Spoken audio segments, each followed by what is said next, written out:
if my hypothesis is correct, you can reduce autism by about 75 to 80%. And that begins with the mother. Preconceptual counseling would be the first line of defense in my avenue because I would want to reduce emotional trauma. I want to reduce inflammation. I would want to prepare that child coming into this world and remove any kind of variable, okay? Because once you do that, you set the precedence, you set the bar at a higher standard. And what you're doing is you're not just stopping autism, but you're also changing the genetic expressions of the future generations by doing so. Because you're increasing the, neuroplasticity of the brain. You're slowing down the sympathetic overdrive, the more faster, faster, faster when you can slow down the mother. So if I was the doctor of the world, I would put my foot down and saying, listen, starting now. Thank you to all of those who have subscribed recently. That has been a huge boost. Don't think that we haven't noticed. We love the comments, we love the engagement, we love the views. And the thing that helps us the most is every time our subscribers go up, we reach more people and we're able to keep producing higher quality videos. So please, if you haven't already, hit that subscribe button and let's get on to the show.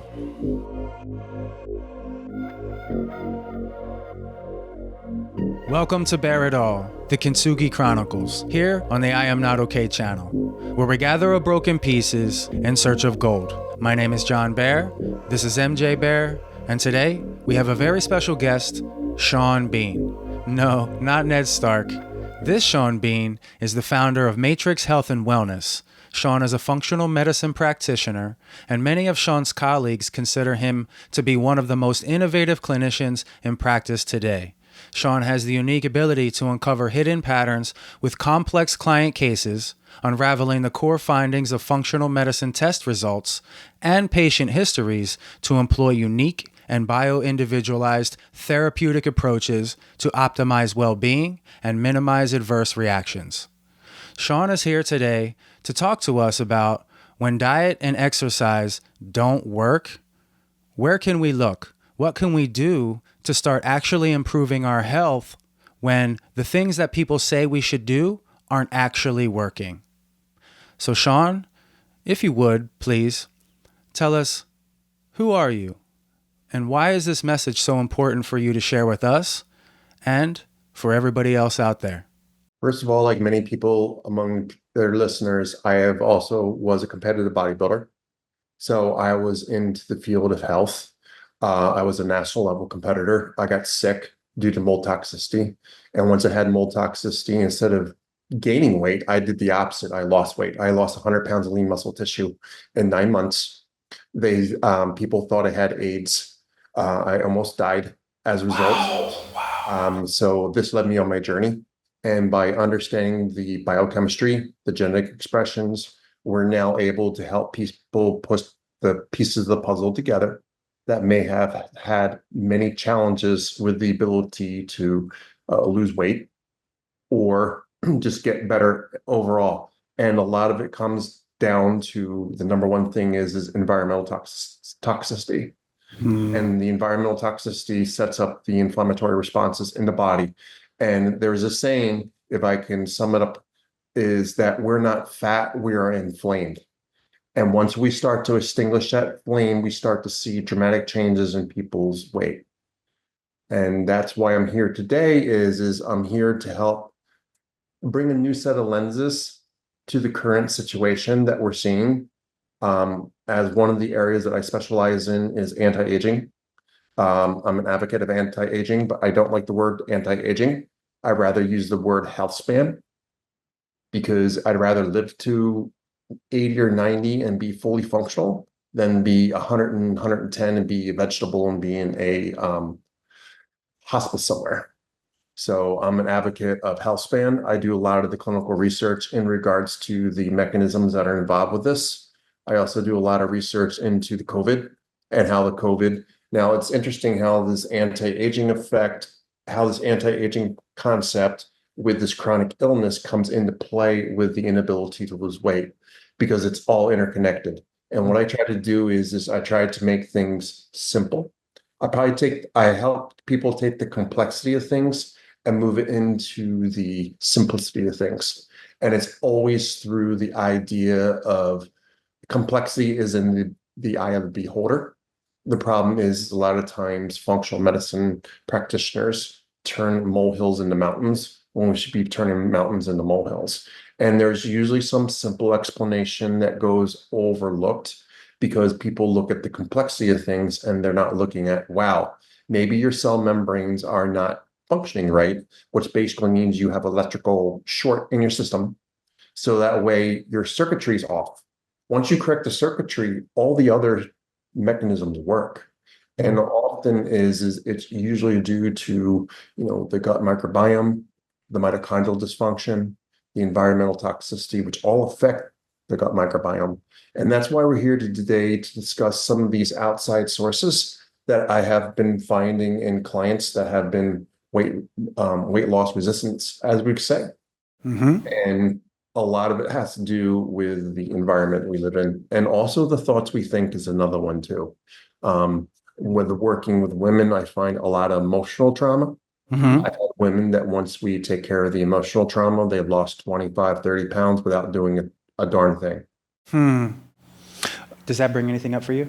Any questions? I think I'm one of those people that I've reached this plateau where I can't seem to get anywhere in terms of dropping a few pounds in order to feel better as a result of, medical conditions I have. And I'm frustrated at this point, and I don't know what to do any further. So I'm really interested in, you said something about environmental toxicity. Yes. What are we talking about in terms of the toxicity? Is it in the air? Is it the buildings we live in? Is it? It's all the above. It's all of the above. The air we breathe, the water we drink, the thoughts we think. The food we eat. The food we eat. Okay. Okay. And the number one thing is when we're looking at the number one thing that I focus on is sleep hygiene, because we sleep, but we may not be getting into the restorative sleep. And this is where I tend to like to use the device called the Aura Ring. The I've heard of that, yes. Loop, it measures what's called heart rate variability. And your heart rate variability is crucial in regards to restoration of the vagus nerve. And a lot of the times when we correct the vagus nerve, that balances the parasympathetic or the braking gas system. And you have too much gas or not enough braking system, your ability to lose weight shuts down. Because what happens is your body goes into a subconscious fight or flight mode. And what this does is this shuts down the actual mitochondrion, which are the power plants. And when your mitochondrion shut down, it doesn't matter how much thyroid you have, anything, it's not going to work. Because it's like you have the gasoline in the engine, but the gasoline, your fuel pump's broken. So you can't get the gasoline from the fuel pump to the engine. And then once it gets to the engine should be running at 8 cylinders. And unfortunately, you're running at 4 to 6. So once we get this identified and corrected, the body just turns on.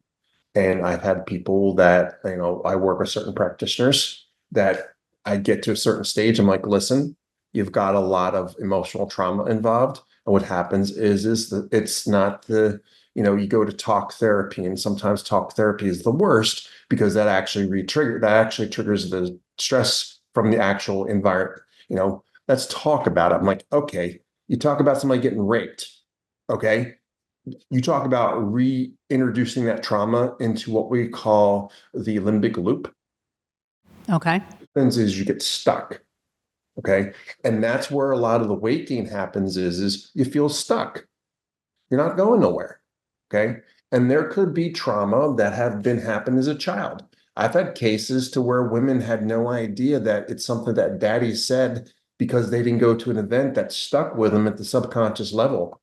And boom, it activates. And because of COVID and being in the environment that we're in, because most buildings are 50 to 60% of them have water damage or have water damage. And then we're stuck inside of them all the during COVID.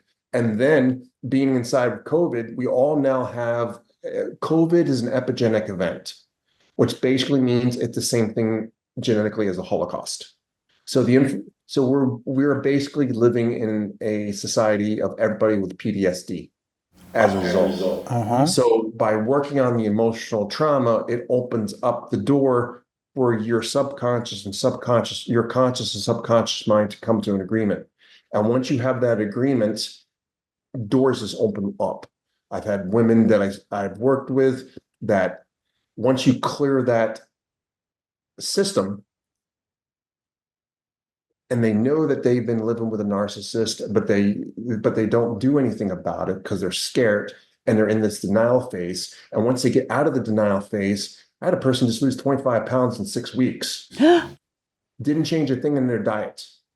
It was because that they knew that they were living with a narcissist, but they didn't know how to do anything about it. So by sending them to another practitioner, she helped them cope by working on what we call the polyvagal response. The polyvagal response is the balance between the sympathetic and parasympathetic nervous system through the vagus nerve.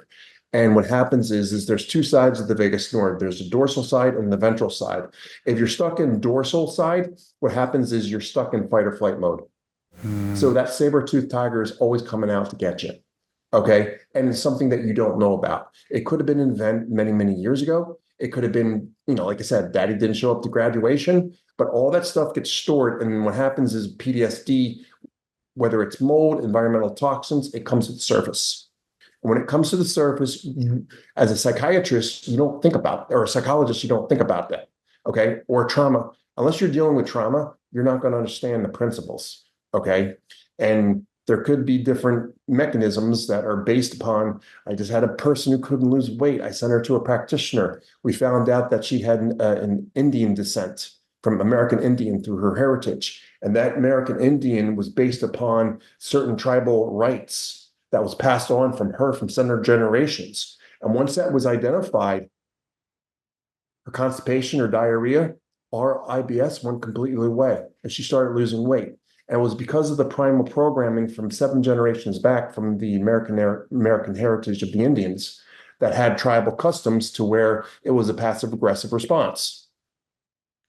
So by identifying these imbalances, you can really get an understanding of why people are not getting success, because we're living on frankenfood. We're living on toxic food. We're living in glyphosate areas. Glyphosate's in our water, it's in our air, it's in the food we eat. And I don't care how clean you eat, genetically, you may not be able to process it. And then glyphosates, once they're elevated, they act as an antibiotic in the system. So when people's gut microbiomes come back, it looks like somebody that's been on antibiotics, but they never touched antibiotics. That's because of the environmental toxins that are in the food. It's from also COVID causing gene expressions. I do a lot of research in COVID, and I was one of the first ones that found that COVID was the destruction of the bifidobacterium. And now the bifidobacterium, when that gets depleted, then you end up with anxiety, depression, histamine responses. So all the food that you're eating is now potentially a poison to your system. And then you get into this leaky gut, they call it. And leaky gut causes inflammation. The inflammation goes into your brain, and then you start this whole cascade. So it all goes back to the simple philosophy. We're not fat, we're inflamed. And go take a picture back in the 1970s. Look at the people at the beach. Yes. Look at them at the beach now. Yeah. Okay. Yep. You can see the difference. Absolutely. And that's why my kids are different, because they're raised on organic food, and you can see the difference in them. You can see the less inflammation. You can see the just the decrease of inflammatory responses in the body. Yeah, they do have allergies and stuff like that, but they don't look like puffballs, so to speak. Yeah. They look big, inflamed, and doughy. Shawn, you're hitting on things that a lot of my clients here, my mom, me personally, we've been through a lot of trauma. I think the simple play, like how do you understand the loop? Number one, like becoming aware that you're in it. And then 2, what does one do to sort of start to deconstruct it or work with somebody like you so that we don't keep feeling frustrated and getting like poisoned and being toxic all the time? The number one thing that I feel is a lot of people, I think a lot of practitioners have good intent. I just think that they lack the experience and the knowledge. And it's not saying practitioners are bad. It's not saying that they're horrible. It's just that they may be inexperienced. Okay. And that's where working with somebody like me is I'm actually now going to be a medical director of a facility in Texas who does hormone replacement therapy, who's going to go with higher end clientele to where we're going to be pushing the anti-aging. We're going to be pushing, the envelope, so to speak, because I'm an advocate. I'm going to be 52 years old coming up, and people don't think I look 52. You don't? Not at all. And the reason being is the number one thing I found is number one, cutting the polyunsaturated fats out of the diet. If you're going to do polyunsaturated fats, you've got to do olive oil, you got to do saturated fats. But pulling the polyunsaturated fats out have made the biggest change in my system because the polyunsaturated fats will tend to gunk up the thyroid. Now, the other thing that I do too is with women is a lot of women that have postmenopausal problems have problems with sleep. And the problem is it's all about nutritional imbalances. Okay. So the problem is we're told to take a crap load of vitamin D. But the problem is vitamin D is a fat soluble vitamin. And what happens is you have a competition in the fat soluble vitamins. There's not just vitamin D, there's K, there's E, there's A. Okay. What happens is the more D you take, the more you deplete the vitamin A, E, and K. And the other thing that I found is the two things that work in my system are high dosages of K2, MK7. MK7 combined with astaxanthin creates the main components for the Japanese diet. The Japanese have the most beautiful skin in the world. The reason being is they have high levels of K2, MK7 from NATO, which tastes like crap. And then they have astaxanthin, which comes from the derivative of the fish on the salmon, which is the positive beta carotenoid. When I combine those two together, I have people that have gone to anestheticians that do the facial, that get different treatments. And when they come back, their doctor at the time is, what are you doing? Because their response is better than treatments that they spend thousands of dollars for. And it's because of the fact of bringing the body back into natural homeostasis that the society or medical society or social media is promoting. Okay. Number one, I don't take vitamin D. Okay. I don't believe in it. Okay. If you're going to take vitamin D, you're going to want to get it from natural sources such as the sun. I have many people that have mold toxicity and have spent hundreds of thousands of dollars. And I told them, I said, go to the tanning bed 3 days a week. Within 3 weeks, their symptoms are 60% better because biochemically, they lack the enzyme that produces when you don't have the sun. It's called MSH, melanocyte stimulating hormone. Okay. And melanocyte stimulating hormone is produced when the sun hits you. Now, when you have mold, that doesn't happen. And second of all, the melanocyte stimulating hormone is also necessary for gut mucosa barrier, which means leaky gut.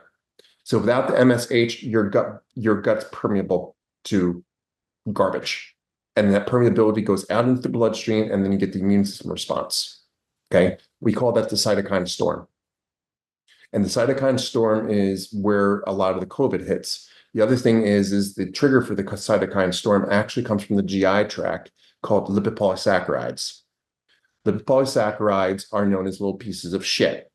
And there's a reason for that. Because what they do is they actually stimulate the pro-inflammatory cascade that will turn on all those unwanted gene expressions. They also bind to thyroid receptors. They bind to all your hormone receptors. So even though your hormones are normal, you're still having symptoms of estrogen dominance or estrogen deficiency. Also, glyphosates will do the same thing. Glyphosates will bind to the estrogen receptors, and they can actually upregulate them or downregulate them. And what happens is I had a young girl, 21 years old, and she had all the symptoms of postmenopause. She was postmenopausal. She was actually menopausal. At 21? Okay. At 21 years old. I saw their testing results. I did the lab testing results. I said, listen, even though your estrogen levels are normal, you're still estrogen deficient. So what I did was against the doctor's suggestion, I suspected it. I told her, I said, I want you to quadruple your estrogen. When she quadrupled her estrogen, what happened was her estrogen deficient symptoms got better. She lost weight, her hair got better, her skin got better. She was a different person. Okay. Note that she was also 21 years old. Right. Okay. And because of the fact that every time she said, I took progesterone, I said, well, you're not balancing out with estrogen, because progesterone and estrogen have to be balanced. And you can be estrogen dominant, estrogen deficient at the same time, because it's the balance between the hormones. Okay. It's just not the absolutes. The absolutes are why the doctors are messing up, specifically with males. Okay. You have testosterone, you have estrogen, okay. And you have not only that, you have the further downstream metabolites, which you can still be estrogen dominant with perfect levels. And we see this in the xenoestrogens, which are the environmental toxins that act as estrogens that bind onto the receptor sites. And a lot of those are found in our food. There's also what's called phthalates. Phthalates are derivatives of estrogen, which come from BPA. BPA is very common in canned foods. So the more canned food we eat, the more BPA we get. And as a result, we see the rise in estrogen dominance in both males and females. And we're seeing a lot of males that have more estrogen than those females now. Does that plummet testosterone then? Or does that work against it? Is inflammation causes increase in the enzyme that converts testosterone into estrogen. Okay. And what happens is when your gut microbiome's off, that goes up. Okay. So again, you see it keep going back to the GI tract. Okay. It also goes back to what we call the biliary system. Most females that have low estrogen, they tend to have a gene expression where they don't make what's called phosphatidylcholine. Phosphatidylcholine is a derivative that's found in whole eggs. And what happens is when women lack estrogen, that mechanism, you can synthesize it in your liver yourself, but they may not synthesize enough of it. Then what happens is when you go estrogen deficient, you start gaining weight. The reason you start gaining weight is your body says, I need estrogen. So it starts producing more aromatase, converting your testosterone into estrogen or increasing your fat to get the estrogen. This is why when you balance out the hormones, women's skin gets better. They get less vaginal dryness.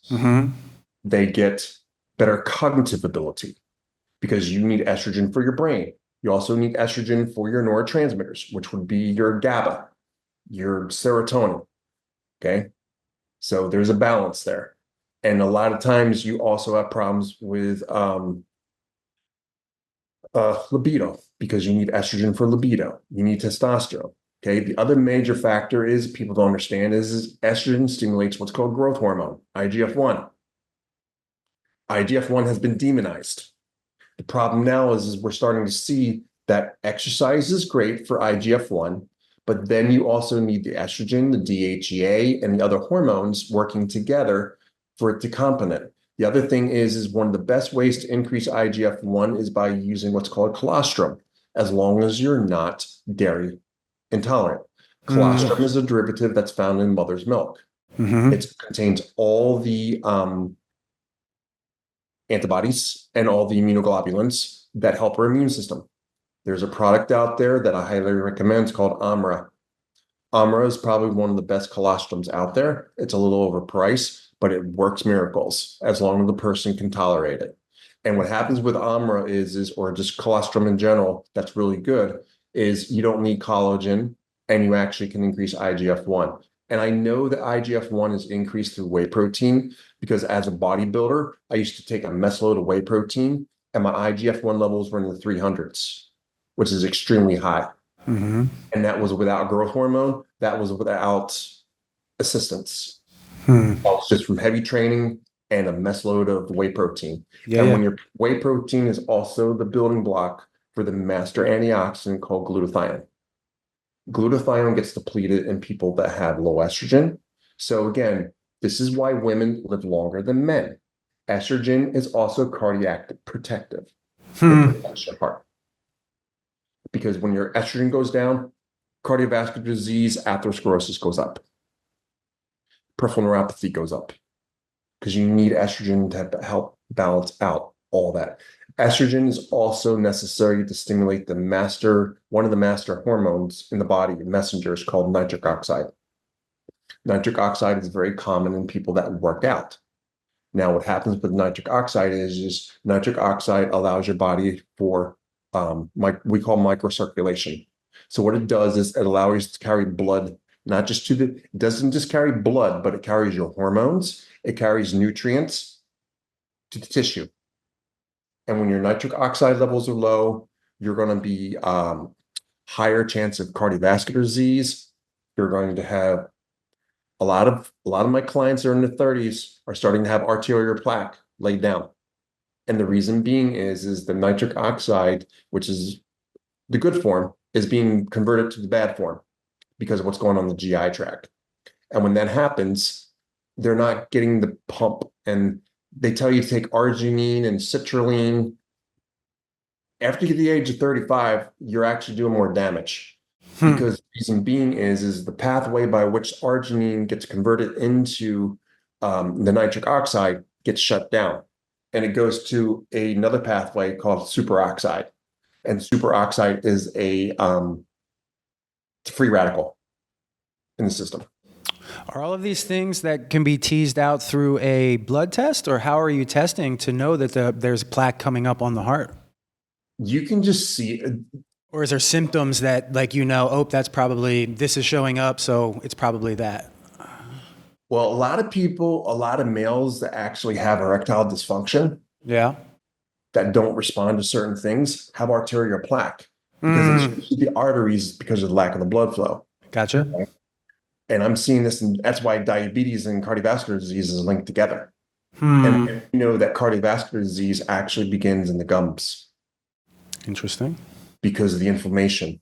The inflammation in the gums. We also have a lot of identification that dementia is linked to the gums. Interesting.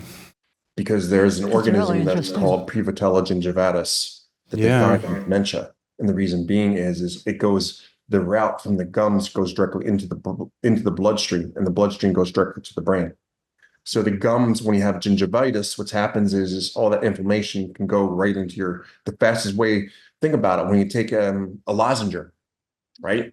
That you take like vitamin B12 lozenger or some type of lozenger, you take buccally, it goes directly into the bloodstream. And it goes directly into the bloodstream because of the fact of you're right there. So if you have inflammation here, you're going to go straight to the system, and the inflammation is going to go straight to your heart. That's why they're linking gum disease with dementia and actually atherosclerosis. And then they're also linking what's called a small bacterial overgrowth to atherosclerosis because of the fact of a lot of people have malabsorption issues that they don't know about.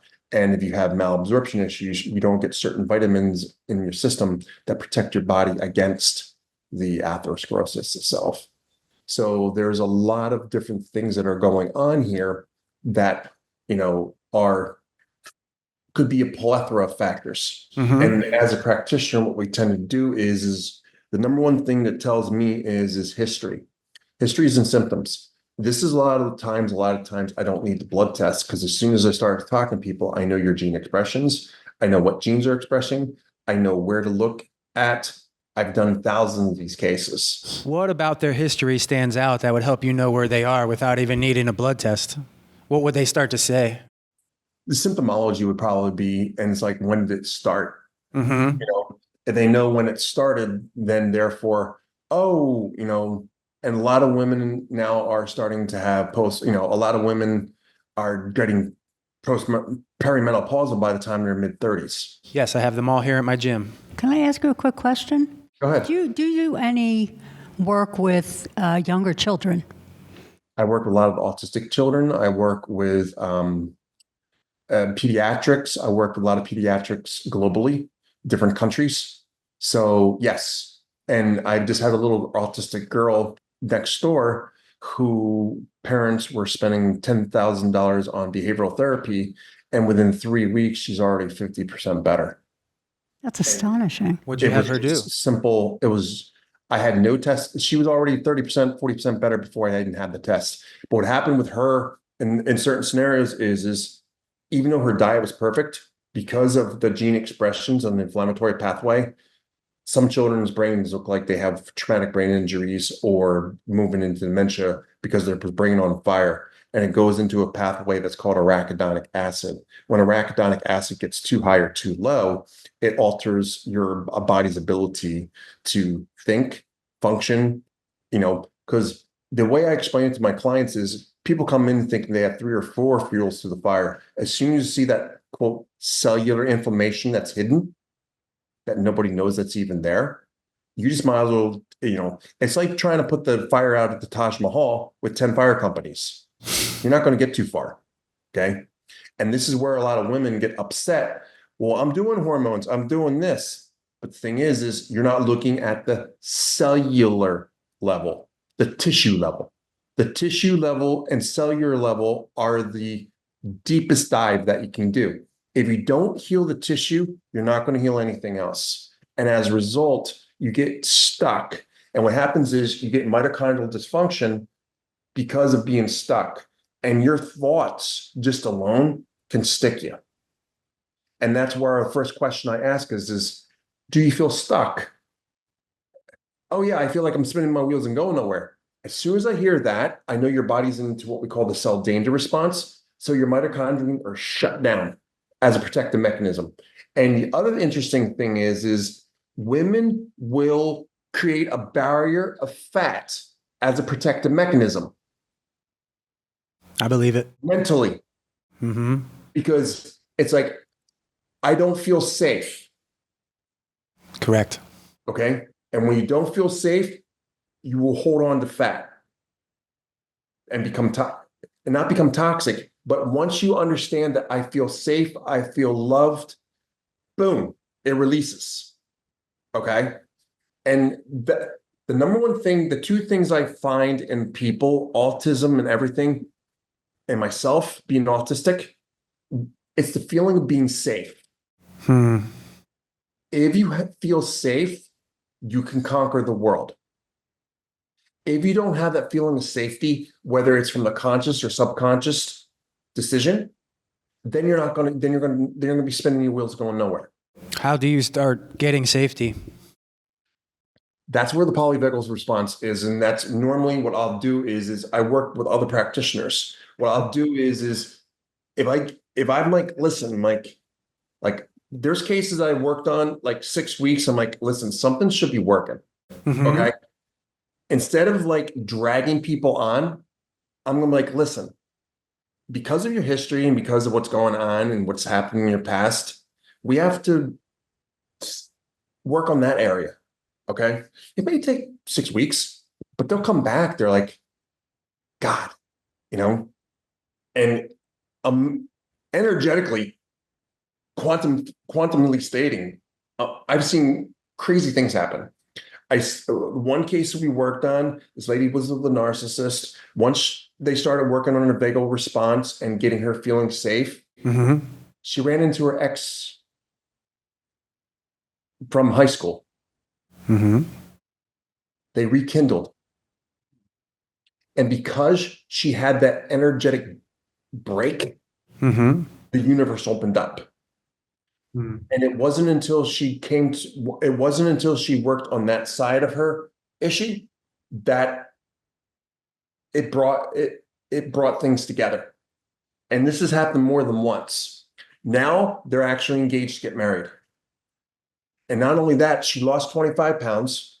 Her mast cell, her histamine responses, her anxiety, her gut, completely gone. Do you find it as challenging to talk to people about basically getting them to change their thought patterns, it sounds like, to help them believe in something different? How do you start there? Because if they believe nothing's going to help, why should they listen to you? It's not about listening to me. It's about listening. It's about educating them and empowering them to make the choices themselves. Gotcha. Okay. The first thing I always do is I try to get the food. I try to work on food selections. Okay. And the other thing you want to think about too is you want to try to get them feeling better as fast as you can. Yeah. And sometimes that may be implementing, hormone replacement therapy, peptides, whatever, just to get them jump started. Okay. I work with very high-end clientele. and they're a little stubborn when it comes Yeah. to certain things. Correct. But the thing but if you get them feeling better with the hormones, They buy or in. using peptides, or using whatever modality, it kind of shifts their mindset saying, hey, this is working. Gotcha. So they see a result and they're more apt to go forward with the next. This is where experience comes in. This is knowing to toss the ball and to see and to get a feel for your client. If you don't have that feel for the client and you're just following a protocol based, you're not going to go nowhere. And that's what makes my approach very unique. There are no protocols. They don't exist because everybody's system's different. Okay. That's what I want to hear. And that's where the failure happens. Protocol is a four-letter word for failure. Yep. Okay. It's like diet. I'm on a diet. A diet is a lifestyle. Okay. Yeah, you can go on a ketogenic diet, but the ketogenic diet, all the carnivore diet, it shouldn't be used no more than 4 to 6 weeks. Because what happens is you're going to shift your microbiome. I'm actually dealing with multiple clients that destroyed their microbiome. They feel good, but the problem or intermittent fasting. John, this might be new to you, but why do people feel good on intermittent fasting? I mean, the simple answer is they feel like they're skipping a meal and they're going to be eating less, and it seems like something that would be easy to do, or at least that's the explanation I've been given by people that have done it. Okay. It becomes a drug. And here's why. What happens is by skipping meals, your body increases cortisol. And what happens is as soon as you go back to eating, your cortisol levels drop. So what happens is it's an indication that your body has adrenal problems. Okay. That's why people that have certain adrenal problems shouldn't be intermittent fasting because of the glucose. Interesting. Okay. Yeah. So what happens there is oh, I feel great. It's not the ketones. It's the cortisol. Okay. Because you're low in cortisol, you're going to do more. You're going to have adrenaline. Okay. It becomes a drug. Body becomes addicted to it. You also see a rise in SHBG, which lowers your free testosterone. Okay. Because I see that a lot too. Intermittent fasting, as long as you're hitting your caloric intake, I think you're fine. Okay. If you're not getting your caloric intake, then there's a problem. Yeah. Okay. And we're seeing rises, and you see me post, we're seeing rises in SHBG. Yeah. And that's usually due to environmental toxins, inflammation, gut liver imbalances, and so forth. Okay. And there's different ways to handle that. And, when you go on a low carb diet, your SHBG is going to go up. Okay. Because your insulin is one of the reasons that brings it down. Okay. Other people with intermittent fasting, you're not getting your caloric intake, so you're going in starvation mode. Starvation mode is the other mechanism that raises SHBG. Inflammation increases. Okay. It's a phase reactive protein. Similar with ferritin. Ferritin goes up, you're inflamed. Okay. Same thing with SHBG. You feel good, but the thing is you're running on cortisol. You're not running on testosterone. You have a harder time preparing and so forth. So this is why intermittent fasting has a love-hate relationship. And as a bodybuilder, what we used to do is we used to intermittent fast for a little bit, and then we hit higher calories. We would do high lows, high lows, high lows. And one of the best scenarios that worked for me was the Beverly International diet, was 3 days low, 1 day high. But when we hit the carbohydrates, we wouldn't hit them during the daytime. We'd do a glycogen depletion workout, and then we would load on carbs before going to bed. And by doing so, it actually increased your metabolism, and we actually lost weight. The problem is if you're doing intermittent fasting, what's happening is you don't have that caloric spike, and it's caloric spike that throws your body into a hyper overdrive. Okay. That's why the number one thing is as a trainer, keep your body guessing. And that goes with your diet too. So if you're on a low calorie diet and people get frustrated, I'm like, ramp up your calories. Like, what do you mean? I'm going to gain weight. I'm like, no, you're not. So if they feel stuck in a deficit, have them go up and out of it. Yep. Okay. All right. Interesting. That is very interesting. And in that way, what that does is your body, it sees it and it will fire it. Okay. And you do it at nighttime because it's going to spike the cortisol. All right. It's going to suppress the cortisol because it's going to raise up insulin. What time at night? Like 2 or 3 hours before bed at night, or like? Yeah, 2 or 3 hours before bed's perfectly fine. Gotcha. And often people that get up in the middle of the nighttime, you give them a little bit of oatmeal before going to bed with maybe a little bit of peanut butter. And the That reason kind of being helps. is it's their glucose levels that are dropping off. Okay. Okay. And I Yeah. see that a lot. I can't sleep during the nighttime. And it's like, well, your blood sugar level's dropping, but they get scared to eat carbohydrates because they're told to stop eating after 7 o'clock. Correct. Okay. Yeah. Yeah. And you can still eat, but you want to eat quality foods. Correct. Okay. And growth hormone releases at nighttime. Okay. I'm a big component of the growth hormone. Okay. The peptides. I use a lot of different peptides for older women because if their estrogen levels are low, their growth hormone levels are going low. And you also need the nitric oxide to activate the growth hormones. And I'm a living testimonial to that because I was on testosterone replacement therapy. My levels were perfectly fine. Every time I stop my nitric oxide support, I lose the effect of the testosterone because it's the nitric oxide that's necessary to carry the testosterone to the receptor sites. Okay. Because of the microcirculation. And genetically, I have a gene expression called INOS, which causes, I also have a GAMT gene expression, which burns my nitrates. So this is where I am a big component of like arugula. Okay. Arugula in UK is known as rocket. Mm-hmm. The reason it's known as rocket is because it gives you erections.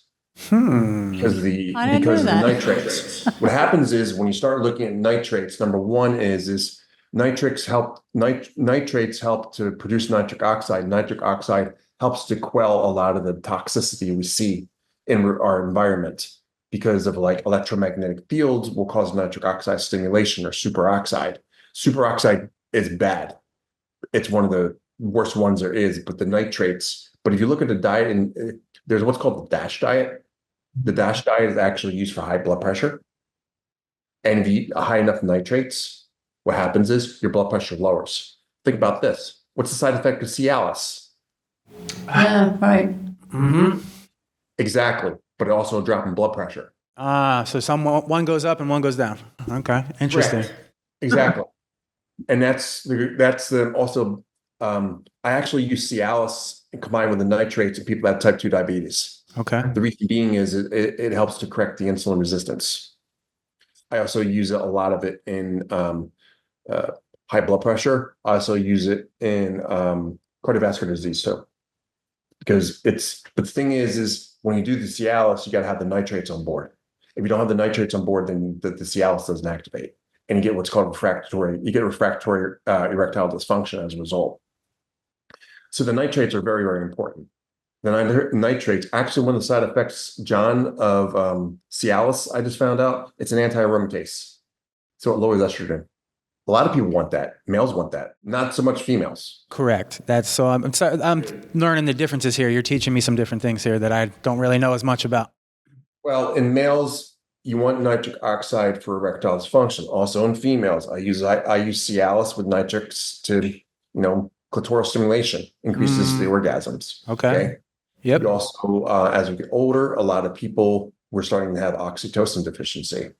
Oxytocin is actually one of the major factors for not just binding of the, mates, but also for libido. It's also necessary for memory. It's also necessary for inflammation. It's one of the least studied, but most powerful in the body. And we forget about it. So you're talking about a lot of different things that kind of coalesce here. Let's say I have a woman who comes in and she's 48 and she's stuck. And I've asked her, hey, do you feel stuck? Yes, I feel stuck. I've tried all of these diets. I don't know where to go. It's really frustrating. I want to get her a quick win, like you said, and kind of help her feel better. Do I talk to her about nutrition and shifting some things, or where could I get her that quick win and help her get some buy-in as we work towards the big picture? In your scope of practice, the first thing you want to do is how are you sleeping? Are you waking up feeling refreshed? Yeah. Okay. Tell me, how much water are you drinking? Are you getting electrolytes in your water? I'm working with a high performance athlete from Russia who's a soccer player. Mm-hmm. And I was appalled by what his diet was and not getting. And I told him, I said, listen, dude, like you need between 4 and 5 grams of potassium a day. Mm, He wasn't even getting close to that. okay. Okay. Yeah. And him doing 2 trainings a day, you know, he's Yeah. not, he feels lactic acid buildup as a result. With that being said, go into the diet. Okay. Now, the question there is as a practitioner, from my side, is that diet appropriate for her biochemistry, her genetics, and her terrain? That's my first question I ask. Because is it high in oxalates? Is it high in inflammatory foods? Is it high in dairy? Is she able to break down dairy? Thank you for making it this far in our show. If you're feeling overwhelmed, that's okay. Just know that you're not alone, that we're here with you, and we're going to work through this together. If you need some help or assistance, dial 988 or head over to our website, www.iamnotok.com. www.iamnotok.com for a space where you can breathe. And if you want to send us an email and let us know how you're doing, we can get back to you as soon as we can and make sure that you're on the right path. Now, back to the show. Okay. Okay. I had a Yep. practitioner I worked with, nurse practitioner, my business partner. He had no idea that he had lactose intolerance. So we did the gut test. We saw lactose intolerant. We pulled the lactose and started working on his GI tract. Boom. Within 2 days, brain fog cleared up, started losing weight because he was eating inflammatory foods that was just not compatible to his microbiome.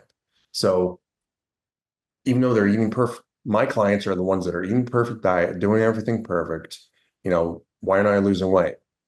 Well, it's because the food you're eating is inflammatory to your body that you didn't know about.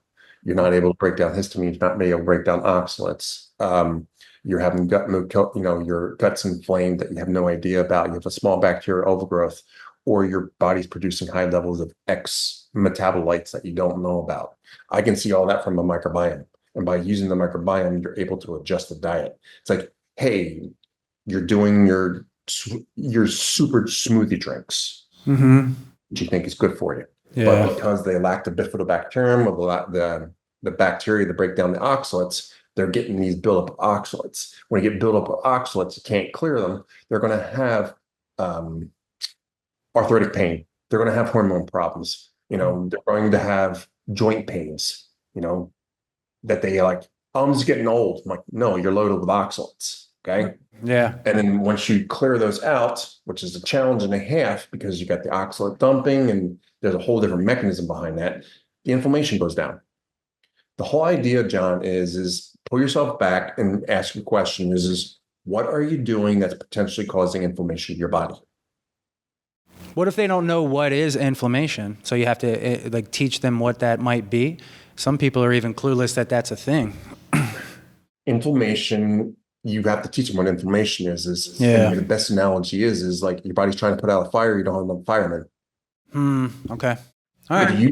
If you use that simple analogy, they'll get it. Okay. Okay. Yes, sir. It's like, listen, you got a major fire in your body. You don't have enough firemen there. Okay. So until your recruits come, you're gonna, look what firemen are going to do. They're going to be able to go into fight or flight mode. They're going to be able to handle it for a little bit, then they'll go into fight or flight mode. And we can start bringing more firemen to the table by eating higher quality foods, which will start to lower the inflammation, start to give you more of your processes back.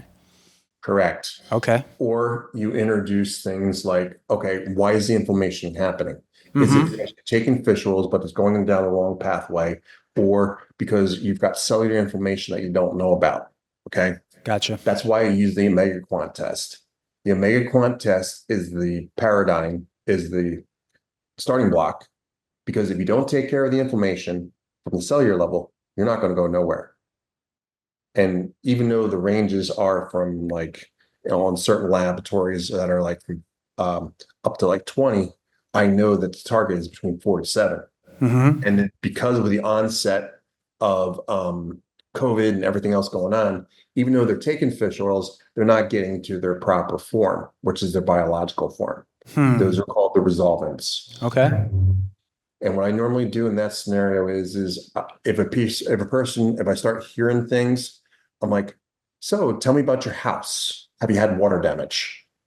Have you lived in the house that you feel smells musty? Pennsylvania is loaded in older houses. It's a moist climate. Probably about 70% of the houses there have mold or have had mold. Because of what's happening with COVID, they may have been exposed to mold. Their immune system was fine. Now with COVID going on, that immune system saying, hey, I'm overactive. The mold that I kept in check that's been there for 20 years is now surfacing. Or the fact is there might be infections they may have that are surfacing. Okay. And then they start becoming problematic because you start to have psychological problems. You start to have anxiety. And that's because of the inflammation coming from inside them that the body was keeping in check. And the way the analogy I explain that way is you had a wild animal in its cage. What happens is the immune system is the immune system is the lock on the cage. Okay? What happened over time is that that lock started rusting until finally it broke. And once it broke, boom, all those infections, all those mold. Just a flood of everything at once. Yeah. And boom. And then you get these people that start being on psych meds. They start to, they go into a psychiatrist. They don't know what's going on. They're having gut problems. Well, mold messes with your gallbladder. Your gallbladder then messes with your microbiome. And then you start to have inflammation coming from your own gut because you can't break down the toxins that your body is producing in itself. And you get into a state of what we call sepsis. Swim in your own crap and can't get it out. And that's why your body shuts down is, would you want to run a car wide open? No, you have a thermostat. You have a thermostat on your car, so it shuts it down. It's a protective mechanism because you can't run a car wide open when it's toxic. The body says, listen, man, I can't handle this endogenous, all those toxins I'm producing. I can't handle this. Okay. So instead of running the engine constantly and producing those toxic fumes, your body will shut down as a protective mechanism because it can't break it down. Or it lacks the antioxidants, or it lacks the proper nutrients or the nutritional deficiencies. So the first place I always recommend people start is, I know there's going to be gut problems in 70-80% of the Americans. So the first thing I always do is I recommend transdermal magnesium. The transdermal magnesium I recommend is called Ease by Activation. And I have people take it at nighttime. The reason being is it's neutral. It doesn't burn. The other thing I tend to utilize is called Epsom salt baths. The Epsom salts help with the sulfate. A lot of people now have glutathione deficiencies, which is due to lack of sulfate. Because what's happening is we're starting to see increase of hydrogen sulfide overgrowth, which is trying to get to sulfate, but being blocked because of the glyphosates or mold, because it lacks the body's ability. Your body raises up hydrogen sulfide, and then sulfide is converted to sulfite, okay, that you get in wine. And then the sulfite is converted into sulfates. And we're getting a block on the body's ability. So what happens there is that's why people feel better out in the sun. People feel better out in the sun because it's a natural form of sulfate. It raises up your nitric oxide levels, but you have to have the nitrates on board in order to get the benefits from it. Not to sound, but guys that go in tan in bed, they get an erection. That's because of the nitric oxide coming off the ultraviolet rays. Now, if you get in there, you don't get an erection. That tells me that you have low levels of nitric oxide, you have low levels of nitrates. Shawn, I'm processing, but I'm stunned. I'm curious now, is exercise even a good thing for people that are this inflamed? Wouldn't that add to what they're doing, or does that help reduce the inflammation or help it process more efficiently? Like, is that a good place to start? What is it called? Any kind of exercise. Yeah, like, do I recommend them exercising, or if they come to me and they're like, I'm stuck, I can't do anything, would I add more stress to that? Probably not. That's a good question. I actually had to have people pull back on their exercising because they don't have the antioxidant capacity to deal with it. So you're actually creating more oxidative stress. Right. Yes. Once you get the oxidative stress under way, those people need to be more into like the isometrics. Okay. Yep. They need to move more into the parasympathetic versus the bang, bang, bang. Okay. Okay. Yeah. So not high So they intensity. may need they could work out, but they would want to do more. Like you wouldn't want to be squatting, deadlifting with those people. No, correct. But More rather, like, you want to do things to get the blood flow going because exercise increases nitric oxide itself. Just, get them sweating. Okay. Get them doing saunas. Okay. Get the toxins out of their body. Get them out in the sun because the sun stimulates the bioflow. Okay. Just get them moving. The problem with a lot of people that have problems, the lymphatic system. Exercise increases the lymphatic system. The skin is the largest organ. The skin is the largest detoxification organ in the body. The problem is we don't think about that. Okay. If you're like, oh, I'm sweating, I'm like, that's a good thing. If people don't sweat, that usually means they got adrenal problems. Okay. okay. And when you correct the adrenal problems, and the other thing they don't sweat is they may not have enough electrolytes on board. Could somebody be more of a sweater than somebody else? Or everybody should sweat pretty good? Everybody has different sweating. There's what's called Okay. hypochondriasis, Yeah. which is people just like sweat all the time. Right. I've heard that. In the winter, I'm sweating. Yeah. Well, that's usually, that's why the way you know that the vagus nerve is out, people tend to gravitate towards the cold. Cold stimulates the vagus nerve. Okay. So that's why when you do the cold water therapies that people do, the ice Oh, baths, yeah. they stimulate the acetylcholine production. They stimulate the vagus nerve. Okay. The vagus nerve is anti-inflammatory. Yep. When you balance the vagus nerve, a perfect example of a person who's got vagal nerve tone, Bruce Lee. He could go 1,000 miles a minute, stop on a dime and shift. That's when you have vagal nerve. Okay. Somebody like that probably has like an HRV of like 100, 110. Okay. Okay. Because they can shift real fast. Okay. Yep. Versus a person who has low vagal turn is, once HRV gets under 30, that's when you're hitting chronic illness. Okay. That's when the people that are usually feel like crap, they can't deal with stress, but the higher the HRV, the more they have a higher, what I refer to as stress resilience. Okay. Yep. People with lower vagal turn, people with lower HRVs, they can't handle stress to save their lives. And they get frustrated easy. They're 0 to 60 in a split second. But once you get that vagal tone back, you're able to handle stress. You're able to handle environmental toxins. You're able to function better. The adrenals work 10 times better. And you can have poor adrenals and strong vagal tone and never know that you have low adrenals until it comes time to the vagus nerve goes out. Because the vagus nerve is what was, I don't say masking it, but it's the vagal tone that was keeping you from feeling the adrenal insufficiency. So it sounds then like everybody's like chasing this idea of working to feel better, and there's a lot of things that are intersecting and crossing over. But if they just peeled back the layers to understand what's going on at a cellular level, they could make a better decision about what they actually need versus just trying to find something to feel better. It's like taking a cold plunge and that boosts up acetylcholine, but in reality we're shifting something else, but we're chasing the feeling of feeling good or going outside or something, or being addicted to that feeling. Well, that's the dopaergic. Okay. That's the dopaergic community. That's the dopaergic society we live in today. And is that why you suggest getting them to feel better soon to get them to buy in with what we're doing? And then Unfortunately, sometimes it's what it takes to do. Okay. Yep. It becomes a psychological game. Yeah.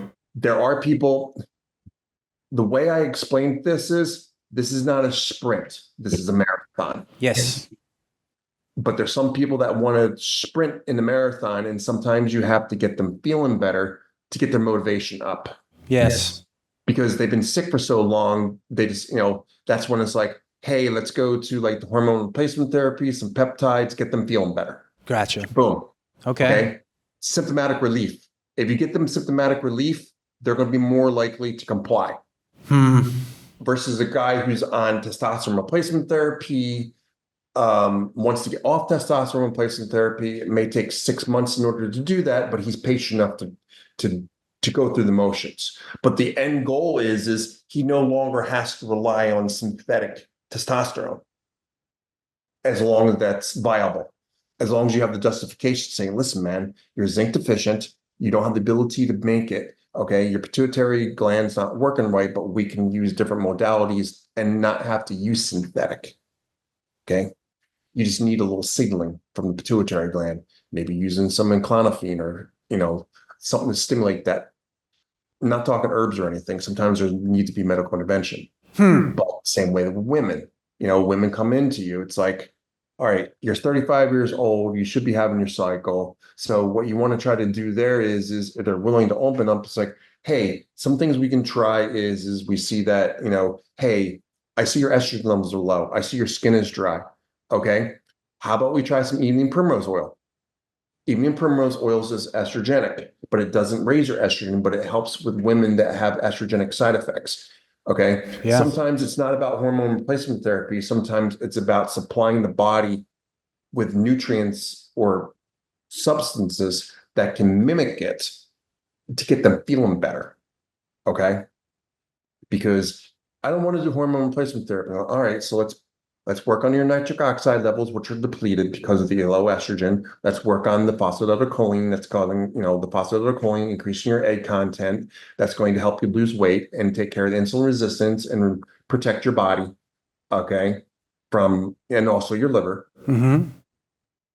And then they're happy because within, 2 or 3 months, their hyperlipidemia comes down, their blood pressure comes down, they start to feel better. A lot of people don't know that nitric oxide and nitrates actually stimulate stem cell production. My stem cells right now are probably running about 600 times faster than the average person. Because of what I know. Yeah. And there's different combinations that I utilize that enhance the stem cell production naturally. Okay. And nitric oxide is actually one of them that enhances nitric oxide or nitrates actually enhance stem cell production, and they actually help to clear out what they call the zombie cells. And they actually help with what's called cell senescence. Cell senescence is the process of aging. Also with nitric oxide, it helps with it helps with mitochondrion, it helps with everything. And it's one of the most underrated and demonized factors, but it's the secondary most important messenger in the body. It allows you to carry the hormones, your food. Okay. A lot of your clients eat calories, but they are cellularly starved. So they're not getting the nutrients to the mitochondria. Is that because they're eating horribly processed foods, or is it because of the way that their system is so inflamed that it can't absorb and it won't work properly? That's exactly. It's the absorption and then the transport system. I have a lot of people that have pristine diets. Okay. They're not getting that food that's broken. The body's breaking down the food, but it's not getting it to the food. It's not getting it to the power plants. Yep. Interesting. Get them going into the power plants, then the thyroid kicks in. Mm-hmm. Okay. So what happens is all these doctors are giving thyroid when they shouldn't be. Yeah. Interesting. I personally believe that the number one the over medication given is thyroid. Wow. Interesting. They're not looking at the root cause of why the thyroid's working. And many people get thyroid resistance because, it's like you have all the gasoline in the engine, but your fuel pump's broken. Once you fix the fuel pump, then everything starts to work. Man, these are wow, you're opening a lot of doors in my brain. It's just a lot of reading to do. A different set of lenses. Yep. Because people are like, I'm going to take thyroid. I'm like, why? Why? Yeah. Okay. Your body is shutting down for low thyroid is a protective mechanism. Okay. Same way with the hormones. It drops them for a protective mechanism. Mm-hmm. Okay. And some people, like guys' testosterone levels lower because, hey, testosterone drives you. Okay. So if you don't have that motivation, the man upstairs saying, listen, you idiot, if you're not going to slow down, I'm going to slow you down for you. And he will drop the bricks on you. And when he drops the bricks on you, you either got to listen or what do we do? More coffee, more stimulants. And then you get into this cycle to where, I have to have caffeine before I work out. I have to have this before I work out. Okay. And it becomes a mental game because you're artificially and stimulating stuff that shouldn't be there. I'm not saying a cup of coffee is bad. I'm just saying people load up on 400 milligrams before going into a workout because of these, stimulants they're using. Okay. And they get overstimulated, they raise their cortisol levels, and then boom, they drop. At the end, they have that slow peak or the valley where they're like, oh, I don't know why I feel like shit. Or why can't I sleep at nighttime? Well, as your cortisol goes down, your adrenaline goes up. Yeah. And then you've got your gene expressions because can you break it down? Do you break it down too fast? Then you got the glutamine. Okay, let's take more glutamine. Well, glutamine converts to glutamate when it's inflammation. Okay, makes it worse. Then you get people who have anxiety problems. Bodybuilders take 20 grams of glutamine. Then you start looking at their regimen like, wait a second, now you're on you're taking benzos, you're taking SSRIs. Yeah. Anybody tell you stop your glutamine? Yeah. No. So this is where, first of all, having a journal of food. Number two, what supplements are you taking? What meds are you taking? What symptoms are you having? Okay, when did it start? Was there a change of environment? Oh, I moved into a new house 3 months before. Boom. Okay. I just had a person who was in an area in Pennsylvania. When I looked at them, we went on to a website called EGW, and we found out their area they had high halogens in it.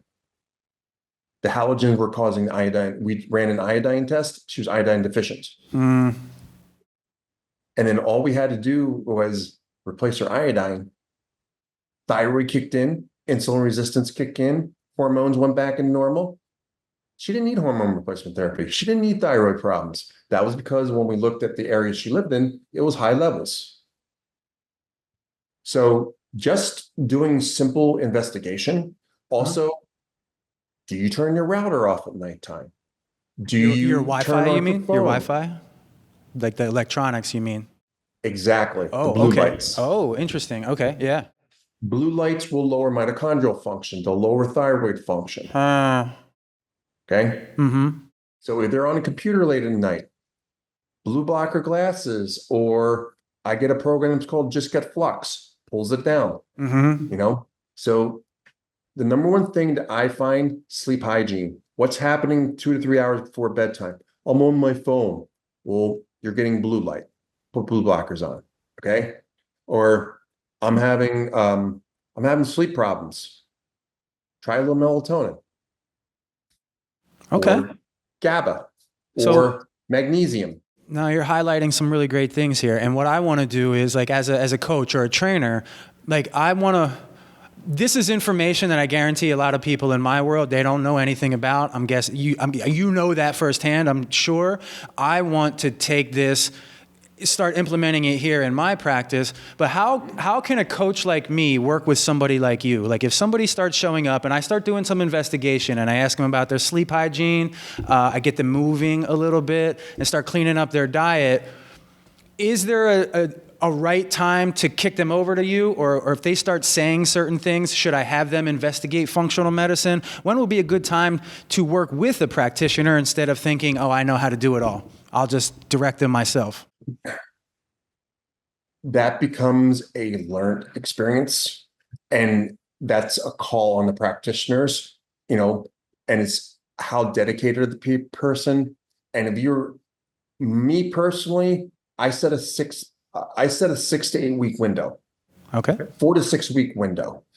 If my normal process is not working, I'm going to put my foot down and say, listen, based upon your doing what you're doing and now knowing that there is probably a more of an emotional block going on here, I'm going to refer you out to this practitioner. Okay. What kind of practitioner is that, or what does that look like? I have 2 people. She's trained in polyvagal theory, and the other person does more quantum, so to speak. Interesting. So if the person needs more tools, then then that way I'm like, I'm in a situation, I know where it came from, then they need the tools to handle that. Now you have a person that's like, I don't know where this is coming from, and then I'll send them to the other practitioner. And what I normally do there is they have like one-on-one meets, get to know you type thing. Mm-hmm. And then that way, what I usually do is I'm saying, listen, based upon what you're telling me is you kind of know where this is. You're under the agreement that, you know that you're in a narcissistic relationship. So now you just need coping mechanisms. Okay. Mm-hmm. I'll send them to this practitioner. Gotcha. If they're like, I don't know what's going on, where's this coming from? Then I'll send them to the other practitioner. But what I do is I'll tell them saying, listen, here's the name of this one. Here's the name of the other one. Based upon what you're telling me, talk to both of them. See which one resonates with you. Okay. Yep. I feel this one's better for you at this time than this one. And then they'll go to the different practice. And these practitioners are, we'll say, trauma informed. They understand the next level, or that would be more their specialty. Yes. Okay. Yeah. Catherine Watkins is the one that I go to for polyvagal. And what Catherine does is you will get to know your body better than anything. Like when you go into a stress response, you will know how you feel. You will know how you see. You will know your emotions, what you hear. Because what she'll do is she'll teach you how to disengage that.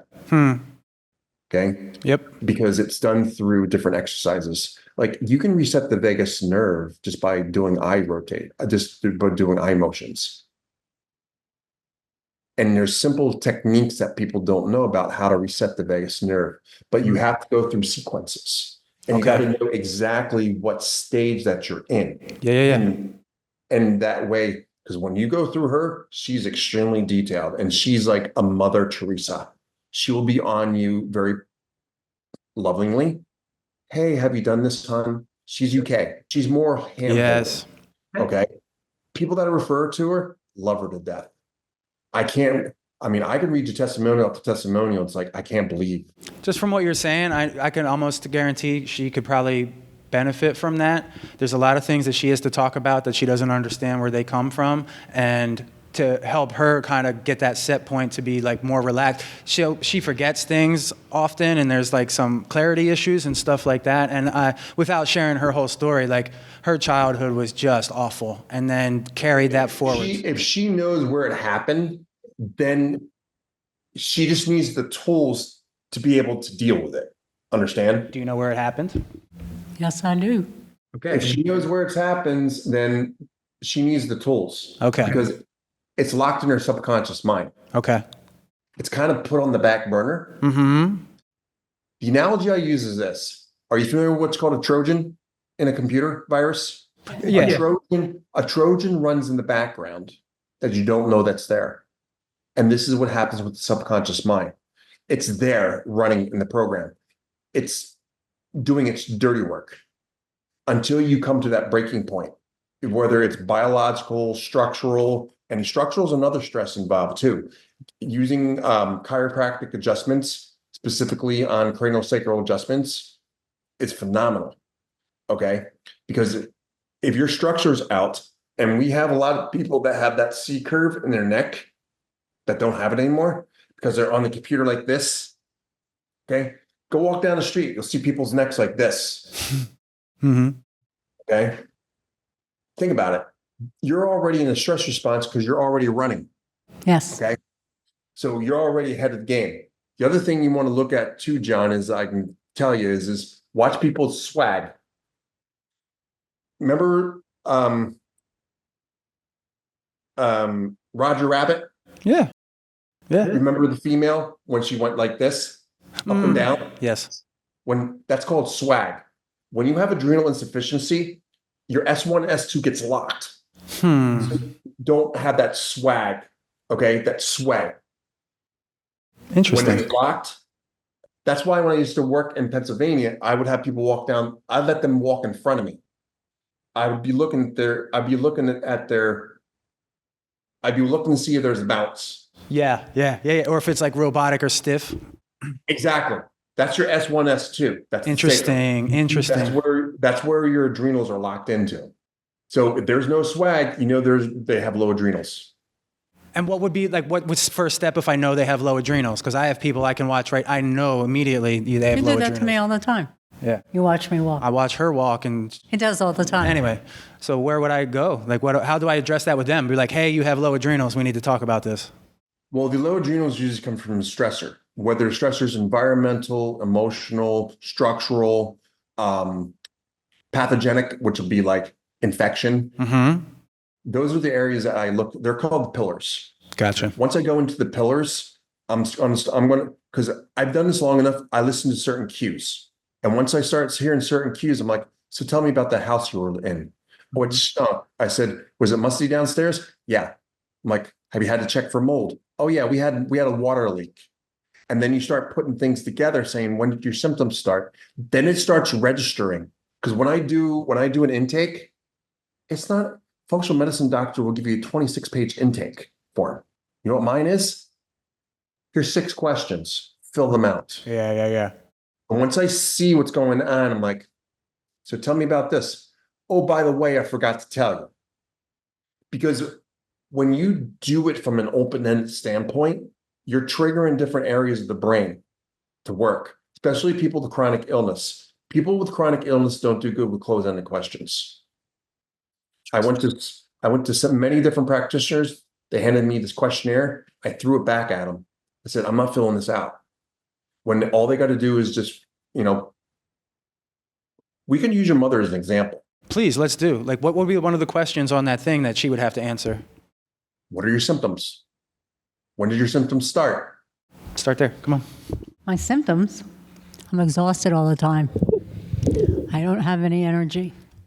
Okay. I feel as if I'm working harder, but I'm slowing down at the same time. I do have chronic illness, chronic stuck. issues. Completely stuck, frustrated and stuck. Mm-hmm. So in that standpoint, what I would do is number one, are you on hormone replacement therapy? No, I'm not. Okay. That'd be one of the first places to start. Okay. Number 2, emotional trauma, childhood. And again, sometimes those genes don't express until you're in the 50s, 60s. Okay. But that's the problem with COVID right now. Problem with COVID is these kids are expressing that they should be at 70 at 5 and 6 years old. It's causing accelerated gene expressions is what it's doing. I've been seeing pediatric cancers increasing 400-fold. Are you aware that young girls are beginning their cycles much earlier in life than they ever did? I have parents coming back. I asked them, said, I have 7-year-olds having pubic hair. Oh, geez. It's coming from the shampoos, the parabens and shampoos that they're utilizing. Once you start clearing, the problem is the damage is already done. It's coming from the environmental exposures. And a lot of it's coming from the mother. When I get women ready for pregnancy, it takes 6 months to 9 months to get them prepped. I believe that. By doing so, autism is reduced by 75%.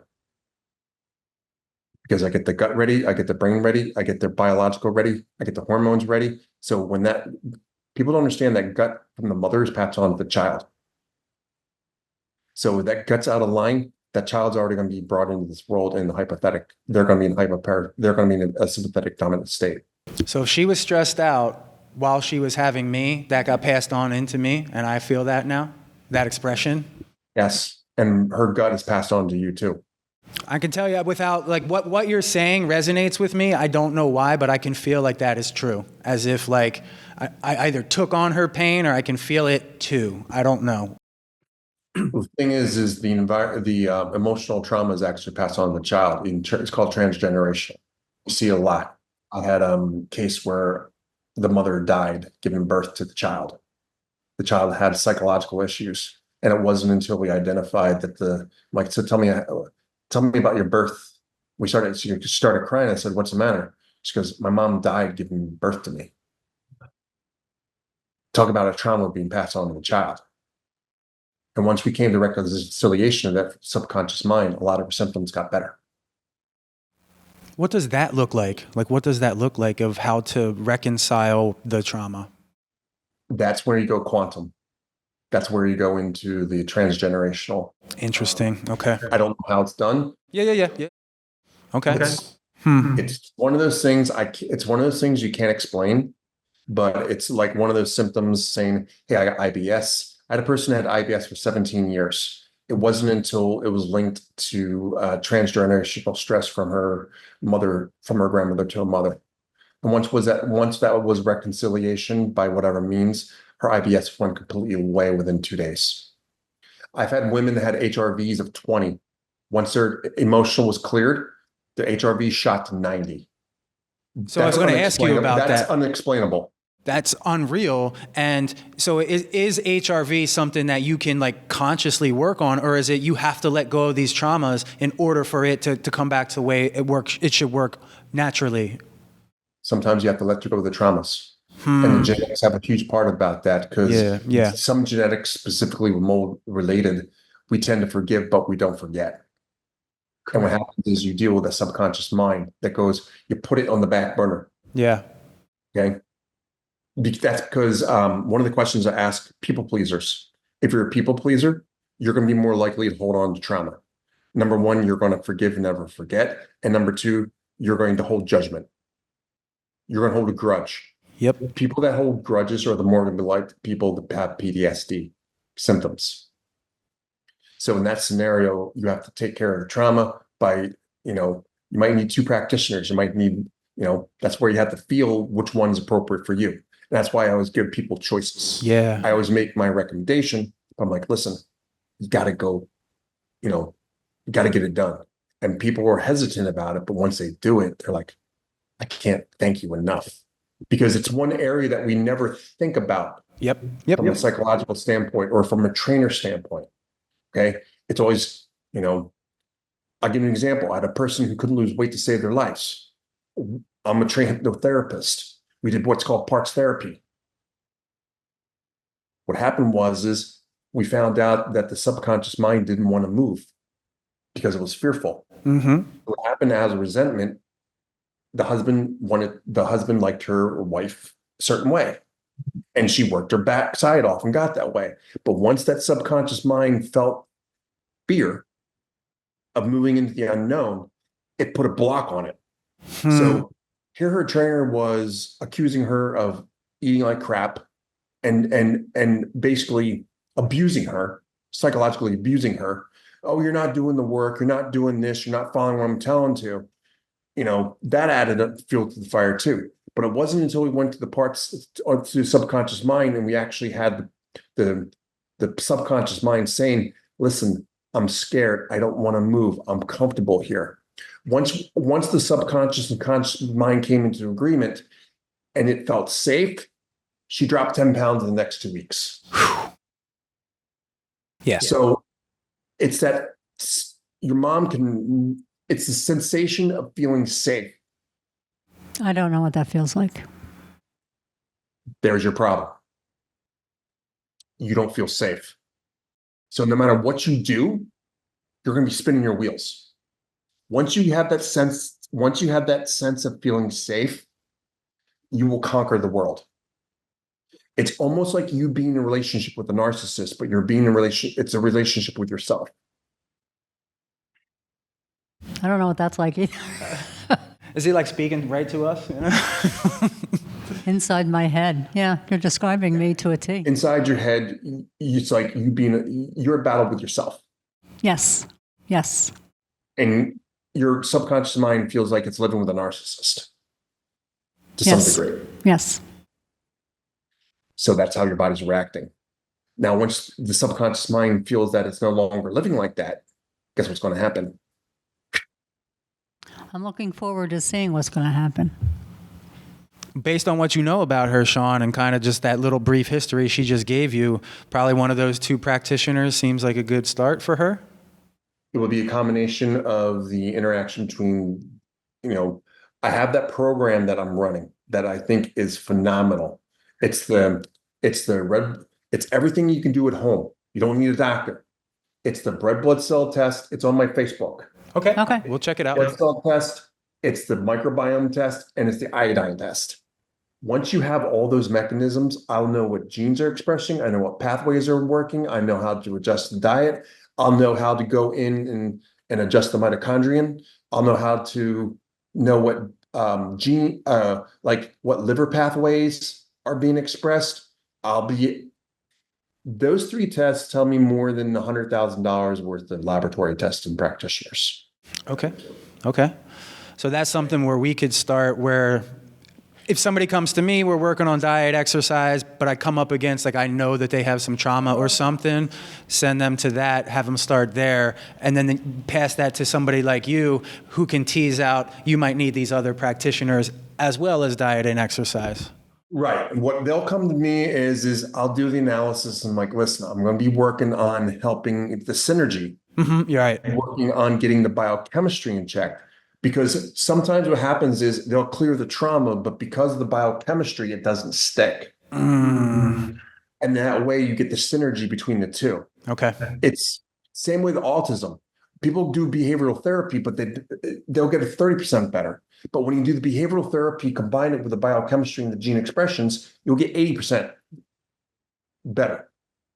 So there's a synergy between the two. Okay. Because sometimes Catherine or Becky, they'll get them to a certain point to where there's trauma, but then they'll bring them back to me saying, they're ready for you now. Now you can do your work. Where sometimes I'll get them to a certain point to where their anxiety is down by 20 or 30% significantly. But I'm like, listen, you got to go a little, to get further and to have my work latch on and work, you need to take care of the mental side. You need to take care of the emotional side. So there's a synergy, but people come in, I evaluate, I'm like, listen, I'm going to do this support for now. And you're going to go see Catherine. And what's going to happen is she's going to take care of this, and then it's going to work 10 times faster. Whereas if she went to Catherine, it would work, but it wouldn't work its best. Okay. Understood. So that way people come into me first, I evaluate. Yep. I see the lay of the land. Yeah. Okay. Yep. I see what we're dealing with. I'm like, okay, here's some simple changes you can make.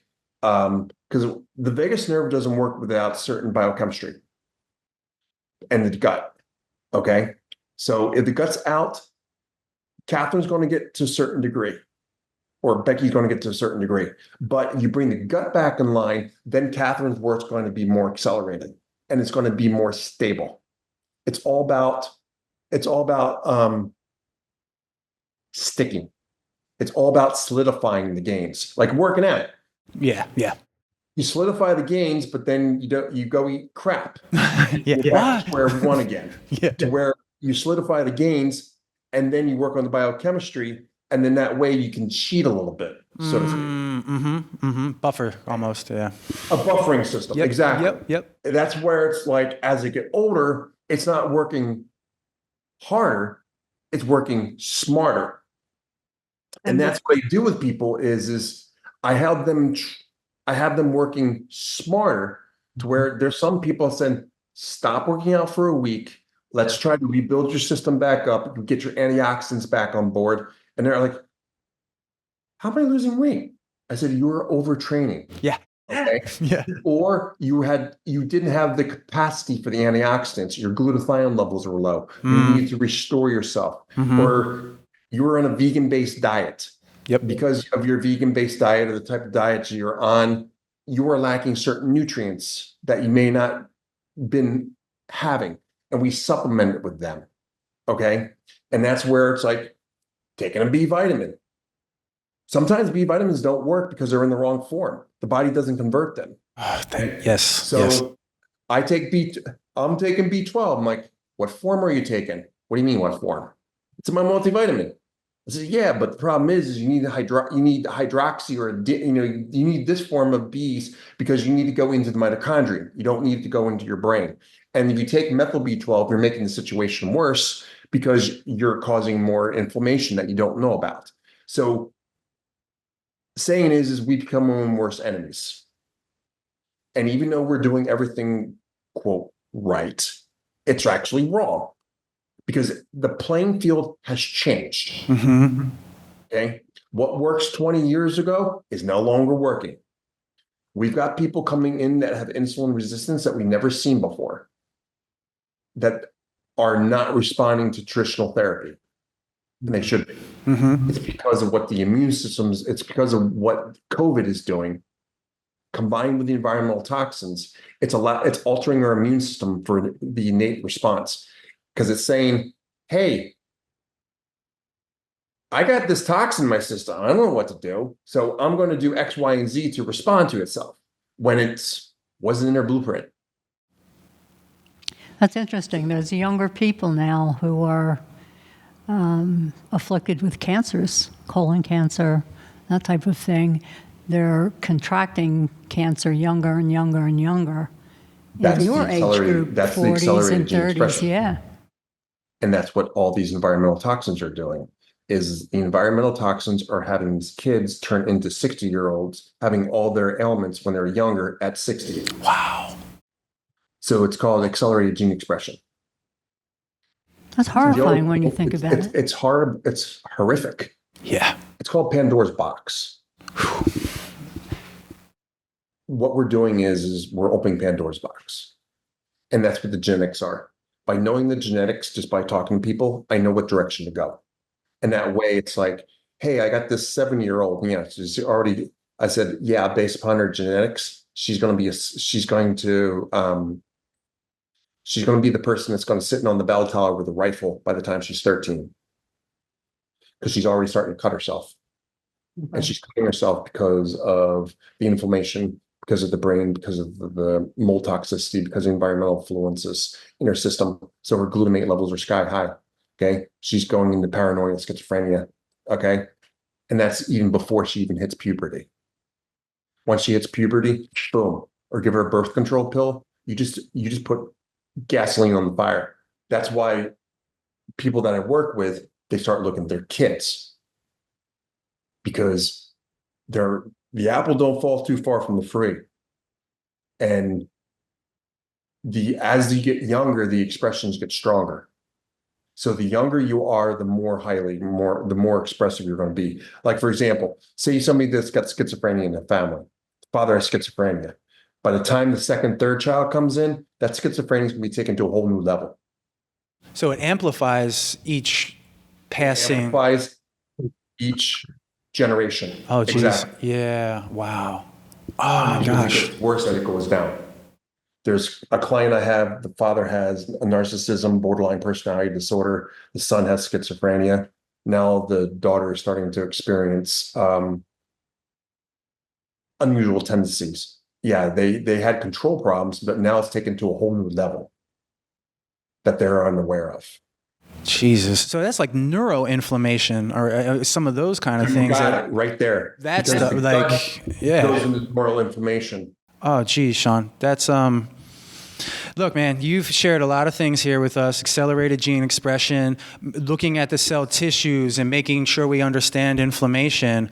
Mom, do you have any questions for Shawn as we wrap up here today? Not right now, Shawn. I do want to look into this further. I'm sure I'm going to have questions as time goes on, but very interesting conversation. Do you have any final points, Shawn, that you want to add? I have one question for you as we finish up, but is there anything to wrap this up that you think people should actually, let me ask you my question. If you were mandated or appointed the doctor of the world, and you could put into place a protocol that you believe everybody should start with and do to help their gene expression, to help them understand their inflammation, what would that be?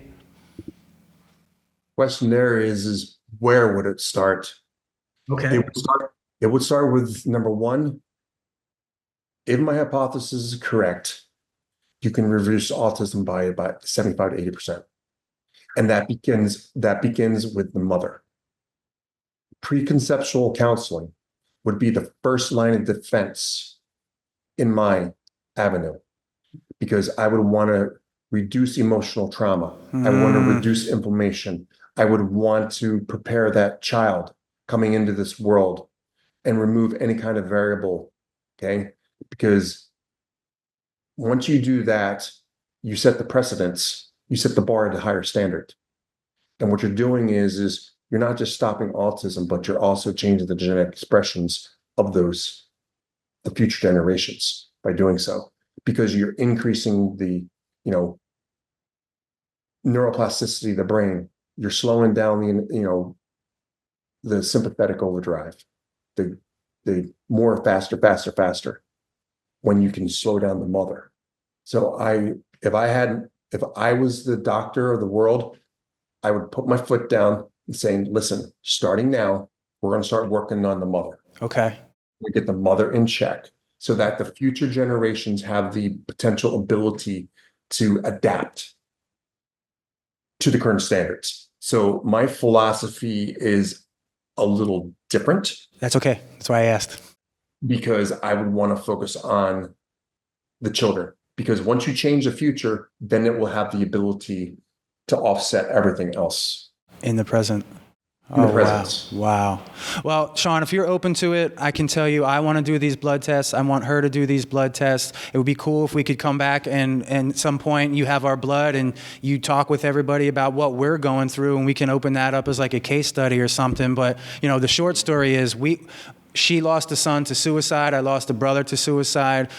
We've been through trauma. I believe there's things that we can learn from you about our own gene expression and inflammation, and that would even filter down to my clients here. So if you're open to that, I'd love to work with you in that capacity. Absolutely. Normally with suicide, there's usually multiple MTHFRs, because I actually saved the person's life because I saw that they had multiple MTHFRs. And I said, listen, when you're traveling down that dark road, okay, your body goes on autopilot. And as a result, you become unaware of what's going on. Yeah. And when I mentioned that, it clicked in his head, reach out. And he did. And it saved his life. And I saw that in his genetic profile. I said, listen, is there a history of suicide in the family? She goes, yeah, I had suicidal ideations. And I said, have you thought about acting on it? He goes, yes. I said, well, when you start traveling down that dark road, now you know where the problem was. And I had no history on him. It was just the idea. I saw it in the genetics. I said, this is the pattern that I normally see when the suicide level is the highest. And he goes, I've been down that road. I said, just reach out. And he did. He was going down that road, and because of the intervention, he reached out. Otherwise, he would have gone on autopilot, because you become completely oblivious to what's going on. And that's got to do with glutamate, all kinds of stuff. So there's a lot that's going on here that can save people's lives. It's just not about fitness. It's about changing the world. It's about changing people's lives. It's about giving them hope when everything else has failed. And that's what I do, is people that have been to the best in the world, spend hundreds of thousands of dollars, millions of dollars. That's who I end up with. Well, Shawn, I hope I speak for everybody that would listen to this in saying thank you for the work that you're doing. Just from us, thank you. But those people that you're giving hope to, it matters. I feel that. And I am so looking forward to kind of getting into your world and doing anything I can to work with you. Thank you so much for your time and all this information. We really appreciate it. It's been a pleasure, John. It's been a pleasure. It's nice to meet you. Nice to meet you too. Thank you for listening to our show. If you're interested in how we've gotten this far, I've put together a small guide that has a 3-step process at no cost. You can get that at www.iamnotok.com/truth. www.iamnotok.com/TRUTH. Thank you so much. Look forward to seeing you on the inside. Be well.